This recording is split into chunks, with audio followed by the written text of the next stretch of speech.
Our 4 days in the Gunma prefecture was ideal for a peaceful Japanese countryside escape. For one, Kusatsu Onsen is not only a stunning village to explore, but frequently recognized as having the best hot spring waters for the entire country. Next up was Minakami, a skier's paradise with its perfect powdery snow, off-piste slopes, elaborate cable cars, and again more gorgeous onsens. Since we were invited by Visit Gunma themselves, we were allowed to take our cameras into the very best hot springs, showing areas you rarely get to see.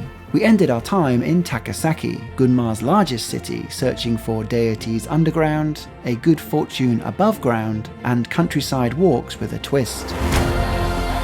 Finishing all this off with some of the most impressive accommodation we've ever stayed, with food presentation to match, we'll be breaking down what a high-end Japanese Ryokan actually feels like.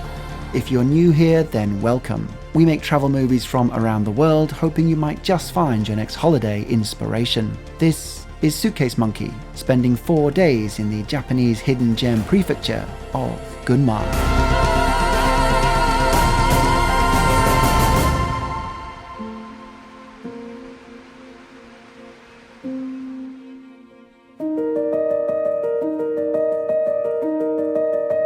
We begin in Kusatsu Onsen, a small town in the northwest of Gunma. For centuries, the Japanese have been brought here by its 32,000 litres per minute of its healing hot waters. Rich in minerals, Kusatsu's hot springs are considered some of Japan's finest, and the secret is its low pH level. This allows for a sterilizing effect and so is known for its health benefits, especially for the skin. Do be aware though, the story goes that if you submerge a 100 yen coin here, it will dissolve completely after just 7 days. So you probably should remove your rings beforehand, and as much as you may want to, don't bathe for an entire week. The problem though is that these waters surface at a temperature of 50 degrees Celsius, too hot for bathing, so historically the solution for cooling was this. A centuries-old method called yumomi, where wooden planks would mix the water with cold air. This 20-minute show is worth a watch to see the ritual up close and hear the traditional songs they would sing to pass the time.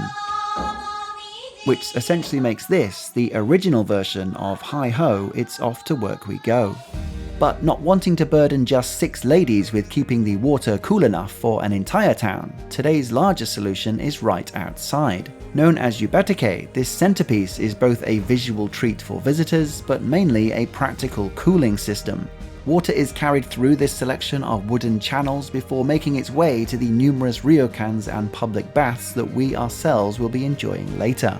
And so, littered throughout Kusatsu for your enjoyment are foot baths to stop and relax in, face baths to defrost your nose, and 3 main public onsens recommended for tourists, one of which we'll be returning to later.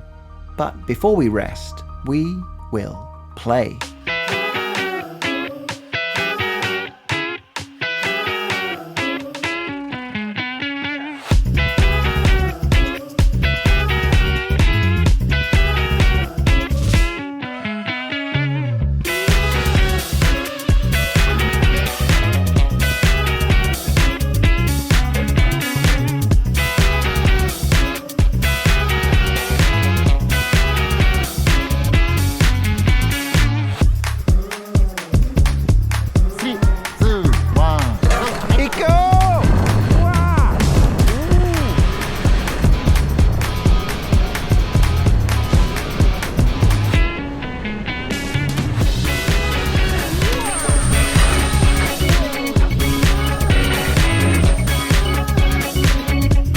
The Kusatsu Onsen Ski Resort is a 5-minute free shuttle ride away from the town's bus terminal, which I'll be covering transport more at the end of this video. Suitable for beginners and families, these slopes were ideal for anyone like me, a total novice with 0 experience, and Chieki with a couple of ski days under her belt. The first thing we were shown is how good the snow is here. With this super soft, powdery texture, it makes skiing just that little bit easier. And as a total noob, I needed all the help I could get. Our instructor Kenta was great and took us from the basics about the skis themselves, getting used to moving in them, letting gravity do its thing, and of course, the most important aspect, stopping. My biggest surprise was just how much the slightest change of angle to your skis would be the dramatic difference between stillness, a gentle motion, and feeling like Evel Knievel. And yes, even though this looks like I'm going 2 miles an hour, it felt like 20. That is, until my confidence grew, and I was able to do this.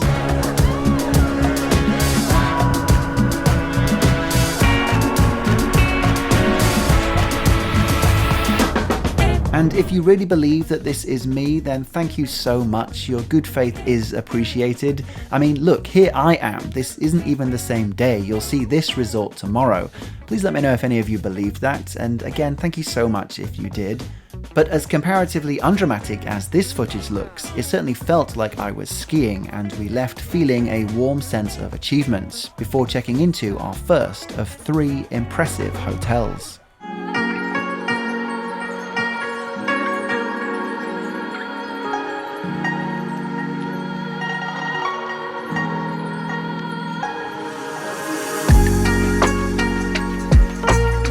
For any long-time viewers, you'll know we love staying at a traditional Japanese inn, or Ryokan as they're known, and over the coming 3 nights we were spoilt with each. Starting price-wise at the high end, we begin with this traditional modern fusion before moving on to the wonderfully luxurious, and then finishing on a more moderate budget with an authentic classic in the mountains. These upcoming stays rank amongst the most incredible Japan overnights we've ever had, and by the end of this video, I hope you'll see why.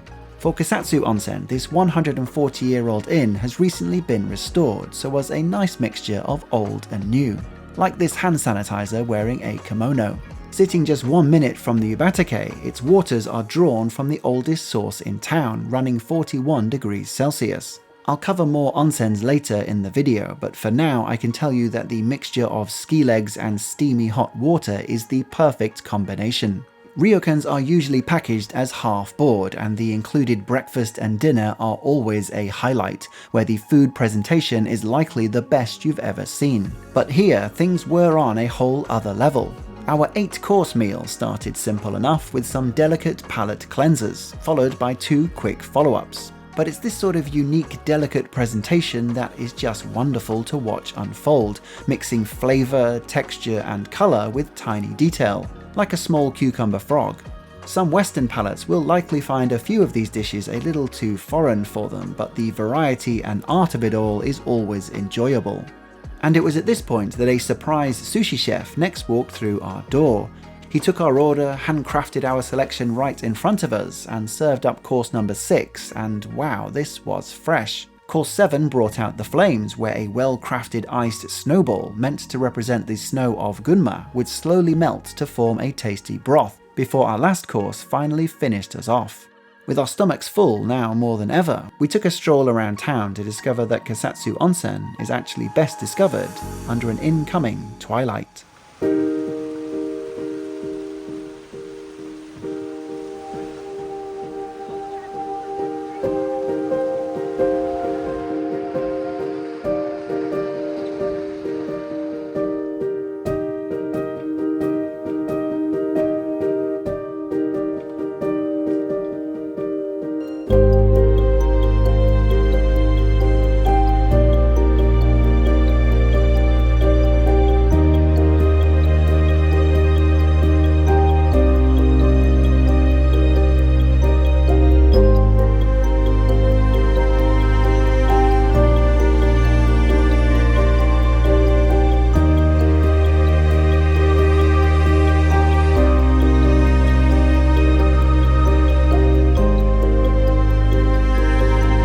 We finished our evening at one of the 3 most popular public onsens in town, the Sino-Kawala Open Air Bath. Even if you're not bathing, Sino-Kawala is well worth the 10-minute walk just for its entryway, but the hot onsen was ideal.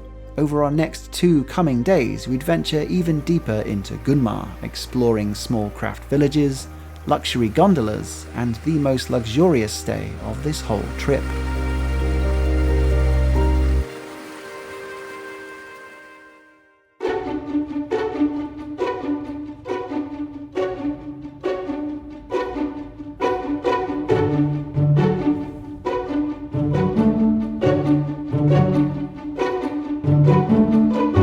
Situated in North Gunma, 2 hours east from Kusatsu Onsen, is Minakami, a far-reaching hot spring region boasting 9 ski resorts within 90 minutes of each other.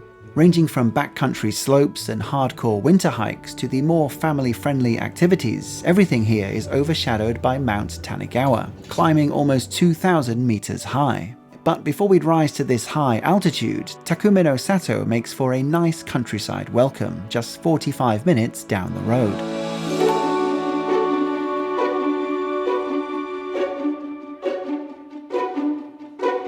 This location once formed part of an ancient highway for Edo, Japan, but the village today keeps its history alive with over 20 sustainable art workshops. With its name Takumi no Sato loosely translating to Village of Crafts, this covers everything from bamboo weaving, to creating take-home souvenirs with organic washi paper, or decorating fabrics with indigo dye, a naturally blue compound extracted from leaves. The patterns you choose can be put onto scarves or different materials, but after just half an hour, following some surprisingly easy to follow instructions, we were both able to come away with something that looked like we knew what we were doing, which is always a bonus.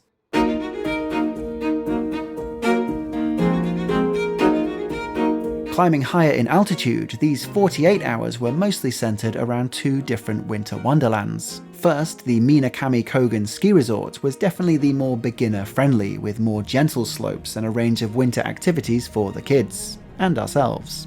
Partly helped by the speed of bullet trains, it's crazy how your environment within Japan can go from Tokyo to this within 2 hours. Speaking with friends who skied both here and in Europe, it's this easy access in Japan that makes skiing a much more common hobby for your average local, so in turn the cost of renting equipment, ski passes and such are typically on the mid to lower end of what you might tend to find in Europe. The next ski resort was probably my favourite of all we visited, rising to 1,500 meters with slopes ranging 15 to 38 degrees. And we immediately felt the more intermediate advanced vibes here, seeing the likes of off-the-beaten-path snow hiking, for example, with mandatory beacons to track your location if the worst were to happen, and shovels to get you out if it does. It was certainly a far cry from the gentle stroll that we took. There was also a number of slopes for backcountry skiing, featuring some of Japan's steepest off-piste powder runs. This is where you can go full-on Return of the Jedi, and without any Ewoks. Despite the remoteness that off-piste skiing usually implies, there was still plenty of non-skiing activities for us to enjoy.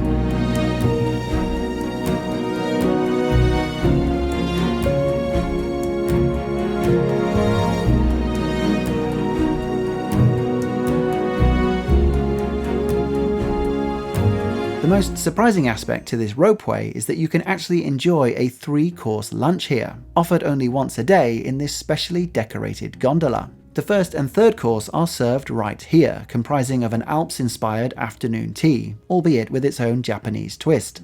Nevertheless, it was the main course when guests are moved to the terrace restaurant where my ears truly pricked up.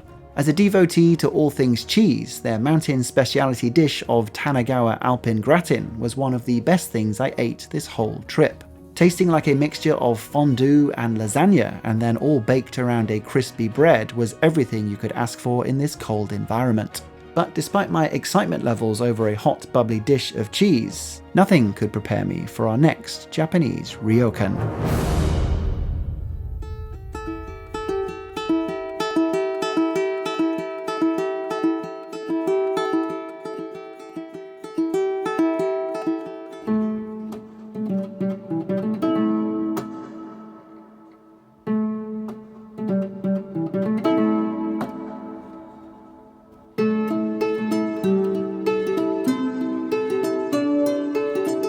If there's one surefire way to know that you're about to be spoilt by your hotel, it's when you're presented with 8 different pens to sign your own name. And it was at this point that we both felt well underdressed for our new setting. Chiaki in her 2,000 yen jumper, and me in my decathlon fleece. Nevertheless, we next found out that this is the first ryokan in Japan where every room comes with its own private outdoor hot spring, and being able to effectively step onto your balcony into this was glorious. Open-air onsens are always my preferred option since the cold air keeps your temperature better regulated and allows you to soak up the waters for that much longer. Add in the surrounding nature with potential falling snowflakes and I'm in heaven. Even with this private option though, the shared onsen here was still too good not to miss, with 3 extra baths we used a couple of times. When I was new to hot springs, the naked aspect and etiquette did seem daunting, but after doing it a couple of times, you realise it's mostly all just common sense, with no one staring at your winky. Let me know if you'd like a dedicated video going through the full onsen process and etiquette, and if there's enough interest, I'll link it at the end of this video. Spending just one night here though, it was once again the detail that kept us wanting more. Of course the food was top notch and the service impeccable, but smaller things like a snowflake shaped coaster, the selection of 8 pillow variations to sleep on, the 59 types of plum wine on the dinner menu, I went with number 2. A Western breakfast option with your own personal grill, perfect for Japan's most overlooked food, a slice of incredibly thick and fluffy bread, the 42 acres of woodland to get lost, an 8-meter high hallway leading to your room. In just 16 hours, our dial of expectation was nudged so often, we didn't know where it would stop.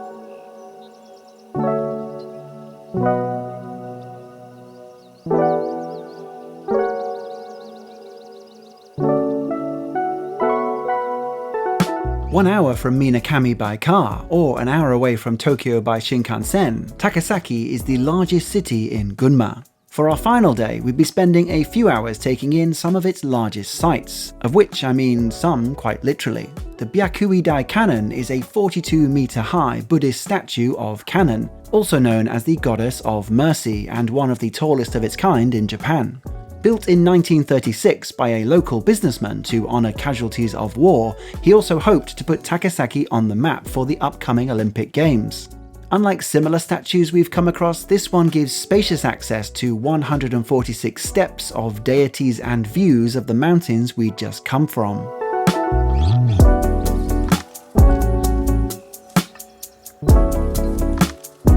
If you do come here though, definitely visit this nearby shop, where this incredibly kind lady was more than happy to show off her store on YouTube. She immediately offered up some free tea and treats, which was lovely, but I can't guarantee you'll get without some sort of an online presence. Known as a monaca, these Japanese sweets are made with a white bean paste and sesame. Since these were made in the shape of the nearby cannon, it's suggested to eat in the area where you want your aches and pains to be cured. So I immediately went for the knees, then the face, the gut, neck, feet, just the whole body in general, really.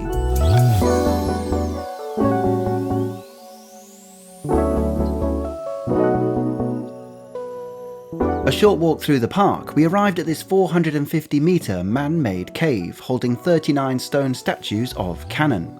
Finished in 1964, this was the result of 50 years of hard work, largely conducted by another dedicated local businessman, possibly going through a quarter-life crisis. This handy cheat sheet explains all the different statues inside with the favours they may grant you, and whether you subscribe to deities or not, it's still an impressive underground gallery in its own right.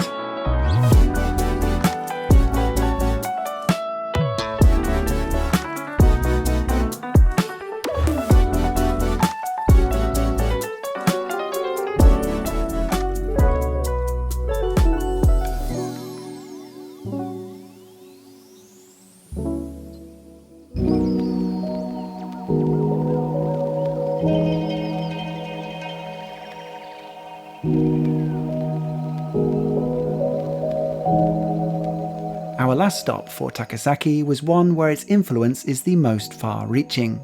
These dolls, called Daruma, are the symbol of good luck in Japan, and this Buddhist temple is where it all began. Legend has it that Bodhidharma, a monk considered the first patriarch of Zen, meditated here for so long with such stillness that his limbs actually fell off, and now this rock is what remains. You'll see the Daruma all over Japan, especially around New Year, but the best part is you're able to paint your own take-home on the temple grounds. You'll notice that the eyes are often intentionally left blank, the idea that you paint the left pupil yourself whilst entrusting your own wish for the future. Only after that wish has been fulfilled, you'll then paint the other, and the cycle continues.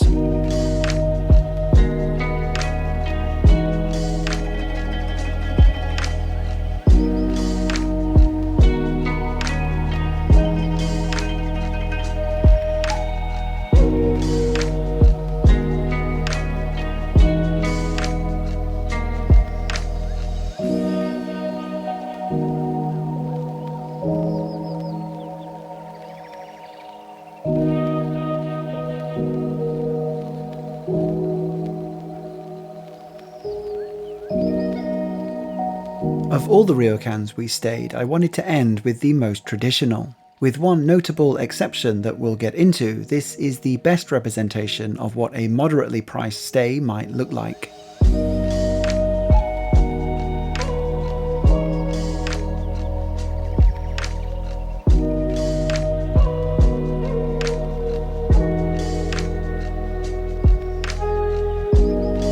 Japan is famous for its cultural etiquette, but the most important rule is one you'll frequently come across at any ryokan, and that is what you're wearing on your feet. To keep the dirt outside, anytime you see a raised platform, it's usually time to take off your shoes. At a ryokan, this usually means reception will hold onto them your entire stay, leaving you to walk around in old man slippers. To complete the look, you'll also be given a yukata, or traditional set of robes. Wearing this complete outfit does make you feel like you've been placed into a home, but still with all your mental faculties, so it's surprisingly liberating. The other part of ryokan life is that upon check-in, you always book your time for dinner, and the reason isn't just so that they know when to expect you for food, it's so they know when they can change your room from its welcome state into its nighttime state, and it's always special to witness, as if moved by magic. But as we next discovered, this ryokan's highlight was actually right outside our room.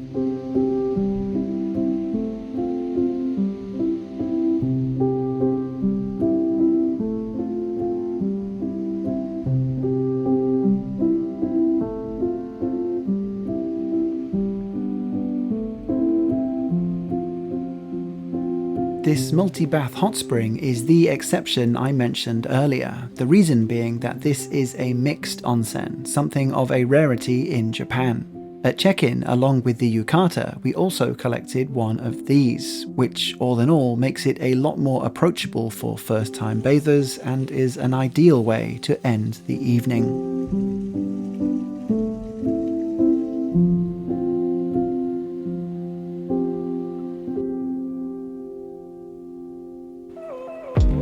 So for anyone looking to make a trip to Gunma, I wanted to finish with some final tips on getting around and using public transport. In terms of reaching each of the ryokans shown, do feel free to pause these infographics for what's specific to you. Generally speaking though, coming from Tokyo, it will either involve a Shinkansen or limited express train and then taking a bus from the station. There are obviously multiple routes and options available here, but I think these are all the easiest. The last ryokan shown is the simplest to reach since they offer a free shuttle bus from the station, meaning you can arrive about 2 hours after leaving Tokyo. And just to explain a bizarre twist so that you don't get as confused as I did, for some reason the JR bus from Naganohara Kusatsu Guchi Station to Kusatsu Onsen bus terminal does not appear on Google Maps, but it definitely exists. I saw it with my own eyes. So I'll link the JR schedule in the description below. It basically runs once an hour, and you'll also be able to find some other links down there that will be helpful also. 2 of the ski resorts shown also offer free shuttle buses from their closest stations, with Mount T just using a local bus from the Minakami station. For anyone who's never visited the Japanese countryside before, public transport is always the most tricky aspect to planning, so comparatively Gunma is relatively easy access from Tokyo, especially with it being so close. The only tricky part is moving day to day once you're in Gunma, so for this I would heavily suggest renting a car. These are probably best rented from Takasaki station, which was the large city that we visited and about 50 minutes from Tokyo by Shinkansen. This trip was taken in early January, so if you were visiting over winter, your car would need to have snow tyres when booking.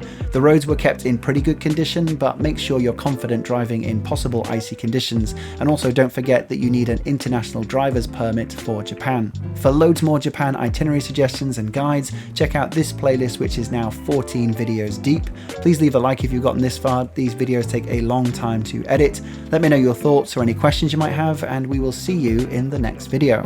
As always, thanks for watching. Suitcase Monkey.